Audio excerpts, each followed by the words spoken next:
அனைவருக்கும் வணக்கம். PGTRB mathematics எக்ஸாமில் Tamil eligibility test questions already ஒரு 105 கொஸ்டின்ஸ் கொடுத்துருக்கேன். கொஸ்டின் அண்ட் ஆன்சர்ஸ் ரெண்டுமே டிஸ்கஸ் பண்ணிட்டோம். இப்போ 106வது வினாலேருந்து, ஆனால் இங்கே 1லேருந்து ஸ்டார்ட் பண்ணியிருக்கேன். நம்பர் பெருசாக போட்டுட்டு போகணுன்னு இப்போ புதுசாக 1லேருந்து ஸ்டார்ட் பண்ணி போயிட்டுருக்கேன். பல்ச்சாக ஒரு 200-300 கொஸ்டின்ஸ் கிட்ட வரும்போது உங்கள் கையில் கொடுத்துட்றேன். அதை அப்படியே ஃபுல்லாக ரிவைஸ் பண்ணிட்டு போயிட்டீங்கன்னா பெரிய சப்போர்ட்டாக இருக்கும். இது நிறைய டெப்த்தாக படிக்கணும்னு அவசியம் இல்லை, பட் 20% நம்ம நல்லா பண்ணி ஆகணும். அப்போ தான் அது தமிழ் எலிஜிபிள் ஆகும்.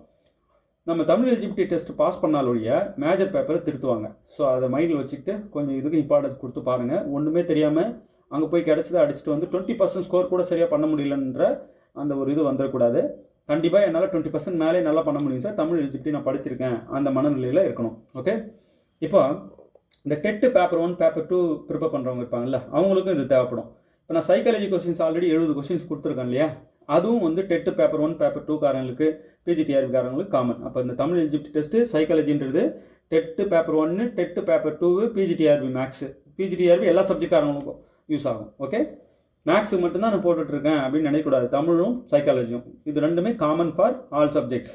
ஓகே, சரி. இப்போது ஒரு முக்கியமான கொஸ்டின், வரகு சாமை ஆகிய உணவுப் பொருட்கள் எவ்வகை திணைக்குரியது? முல்லை திணைக்குரியது. வரகு சாமை ஆகிய உணவுப் பொருட்கள் எவ்வகை திணைக்குரியது? முல்லை திணைக்குரியது. கீழ்கண்டவற்றுள் பெண்பார் பிள்ளை தமிழுக்கு பொருந்தாத பருவம் எது? கீழ்கண்டவற்றுள் பெண்பார் பிள்ளை தமிழுக்கு பொருந்தாத பருவம் எது? சிறுபறை. ஓகே, வரகு சாமை ஆகிய உணவுப் பொருட்கள் எவ்வகை திணைக்குரியதுன்னா முல்லை திணைக்குரியது. கீழ்கண்டவற்றுள் பெண்பார் பிள்ளை தமிழுக்கு பொருந்தா பருவம் எது? சிறுபறை. குழந்தையின் 5லிருந்து 6ஆம் மாதங்களுக்கு உரிய பருவம் செங்கீரை பருவம். குழந்தை 5 to 6 ஏஜ் இருக்கும் இல்லையா, அதை நம்ம அந்த பருவத்தை செங்கீரை பருவம் சொல்லுவோம். சடையப்ப வள்ளலால் ஆதரிக்க பெற்ற புலவர் கம்பர். சடையப்ப வள்ளலால் ஆதரிக்க பெற்ற புலவர் கம்பர். கும்பகர்ணன் வதைப்படலம் இடம்பெற்றுள்ள காண்டம் யுத்த காண்டம். கும்பகர்ணன் வதைப்படலம் யுத்த காண்டம். ஏழைமை வேடன் இறந்திலன் இக்கூற்றுக்கு உரியவர் குகன். ஏழைமை வேடன் இறந்திலன் இக்கூற்றுக்கு உரியவர் குகன். சித்திரை வைகாசி ஆகிய மாதங்கள் எவ்வகை காலமாகும்? இளவேநீர் காலம். சித்திரை வைகாசி இளவேநீர் காலம். குறிஞ்சி நிலத்திற்குரிய பறை வகை யாது? தொண்டகம். குறிஞ்சி நிலத்திற்குரிய பறை வகை யாது? தொண்டகம். ரொம்ப இம்பார்ட்டன்ட் தான் கொடுத்துட்டு வரோம். இதெல்லாம் மிஸ் பண்ணவே முடியாதுன்றதை பார்த்து கொடுத்துட்டு வரோம். பொலிப்பொட்டு என்பதன் இலக்கண குறிப்பு யாது? வினைத்தொகை. பொலிப்பொட்டு இலக்கண குறிப்பு கொஸ்டின் கண்டிப்பாக வந்தே தீரும். அதை நம்ம நிறைய பார்த்து வச்சுக்கிறது ரொம்ப நல்லது. பண்டி என்பதன் பொருள் தருக. வயிறு. பண்டின்னா வயிறு. இன்மையின் இன்னாது யாதனின் இன்மையின் இன்மையே இன்னாதது. இன்மையின் இன்னாது யாதனின் இன்மையின் இன்மையே இன்னாதது. இக்குறளில் பயின்று வரும் அணி யாது? சொற்பொருள் பின்வரும் நிலையணி. ஒவ்வொரு அணிக்குரிய இலக்கணம் நமக்கு தெரிஞ்சிருக்கணும். ஒவ்வொரு அணியும் என்ன சொல்லுதுன்னு தெரியணும். இன்மையின் இன்னாது யாதனின் இன்மையின் இன்மையே இன்னாதது. சொற்பொருள் பின்வரும் நிலையணி. ஏற்பாடு என்ற சொல்லை பிரித்து எழுதுக. எல் கூட்டல் பாடு ஏற்பாடு. எல் கூட்டல் பாடு. பொறுத்துக. டிரான்ஸ்கிரைப். டிரான்ஸ்கிரைப்னா படியெடுத்தல். டிரான்ஸ்ஃபர்னா மாறுதல். டெலிமெட்ரி. டெலிமெட்ரினா தொலை அளவியல். டெலிகிராஃப்னா தொலைவரி. ஸோ இங்கிலீஷ் வேர்டு கொடுத்துட்டு அதுக்கு மீனிங், தமிழ் மீனிங் பாருங்கள். இதான் அது. இப்போ இது ஷூட் ஆகிறது எதுன்னு பாருங்கள். ஃபஸ்ட்டுக்கு ஏவுக்கு 4th, பிக்கு 3rd.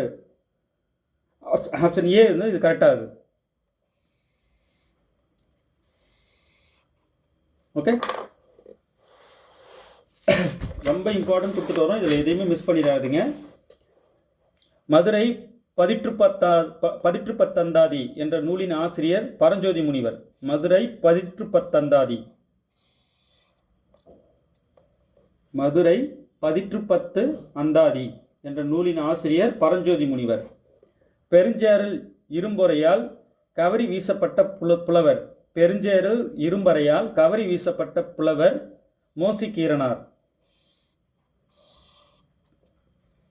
பெருஞ்சேரல் இரும்பொறையால் கவரி வீசப்பட்ட புலவர் மோசிகீரனார். மதுரை பதிற்றுப்பத்தந்தாதி என்ற நூலின் ஆசிரியர் பரஞ்சோதி முனிவர். ஏற்பாடு அப்படின்னா எல் கூட்டல் பாடு. இது வந்து தமிழ் மீனிங் பார்த்து கரெக்டாக பொறுத்திடணும்.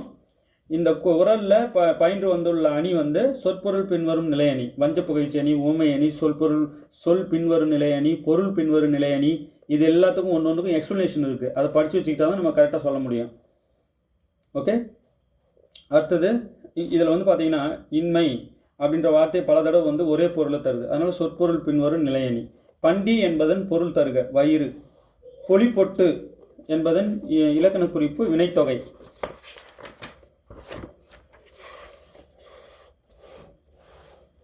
சித்திரை வைகாசி ஆகிய மாதங்கள் எவ்வகை காலமாகும்? இளவேணி காலம். குறிஞ்சி நிலத்திற்கிய பறவைகை தொண்டகம்.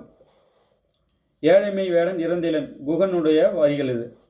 கும்பகர்ணன் வதைப்படலம் யுத்தகாண்டம். சடையப்ப வளலால் ஆதரிக்க பெற்ற புலவர் கம்பர். குழந்தையின் 5லிருந்து 6 மாதங்களுக்கு அந்த பருவத்தை என்ன சொல்லணும்? செங்கீரை பருவம்னு சொல்லுவோம். 5 to 6 அந்த மந்த்தை வந்து நம்ம குழந்தையோட செங்கீரை பருவம்னு சொல்லுவோம். பெண்பார் பிள்ளை தமிழுக்கு பொருந்தாத பருவம் இது சிறுவரை. வரகு சாமை ஆகிய உணவுப் பொருட்கள் எவ்வகை திணைக்குரியது? முல்லை திணைக்குரியது. ஓகே, அப்போ இது வந்து பார்த்தீங்கன்னா இது ஒரு 15 கிட்டத்தட்ட 120 1 மார்க் கொடுத்துருக்கேன் தமிழ் எலிஜிபிலிட்டி டெஸ்ட்டுக்கு. இன்னும் ஒரு 500 கிட்ட கொடுத்துடலான் இருக்கேன். அதை பார்த்தாலே அதுலேருந்து வந்துடணும். அந்த அளவுக்கு பார்த்து கொடுக்குறேன். ஒரு சிலதெல்லாம் எக்ஸ்ப்ளனேஷன் சொல்ல போகிறேன். சொன்னால் தான் தமிழ்லேயும் வந்து உங்களுக்கு இதுக்கு தான் அர்த்தம்னு வேறு கொஸ்டின் மாற்றி கேட்டாலும் கரெக்டாக அடிப்பீங்க. ஓகே, அடுத்தடுத்த வீடியோவில் கண்டிப்பாக கொடுப்பேன். தொடர்ந்து வாட்ச் பண்ணிகிட்டே வாங்க. மேக்ஸ் வந்து மேஜர் வந்து தினமும் 1 hour 2 hour வந்து ஒவ்வொரு பாடத்துக்கும் ஒதுக்கி தினமும் ரொட்டீனாக படிக்கணும். 1300 வீடியோ போட்டுட்டோம். அத்தனை வீடியோவும் பார்த்துட்டிங்கன்னா போதும், பெரிய சப்போர்ட்டாக இருக்கும். உங்களுக்கு யாரும் சொல்லிக் கொடுக்கணும்னு அவசியமே இல்லை. இந்த வீடியோஸே ஹெல்ப் பண்ணும். 3000 கொஸ்டின் டீட்டெயில் சொல்யூஷன் புக்லெட் வந்து நாங்கள் போட்டிருக்கோம். 3000+ டீட்டெயில் சொல்யூஷன் புக்லெட்டை வந்து வாங்கி படிங்க. இது பெரிய யூஸ்ஃபுல்லாக இருக்கும். சார் இப்போ இனிஷியல் ஸ்டேஜில் இருக்கேன் அப்படின்றவங்க 3 ஹேண்ட் ரிட்டன் புக்லெட்.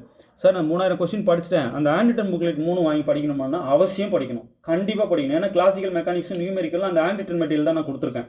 வேறு லெவலில் இருக்கும். சரிங்களா? எதையும் மிஸ் பண்ணிடாதீங்க. வேணுன்றவங்க 7358591547 இந்த நம்பர் கான்டாக்ட் பண்ணுங்கள். ஓகே, தேர்வில் வெற்றி பெற வாழ்த்துக்கள். தேங்க்யூ.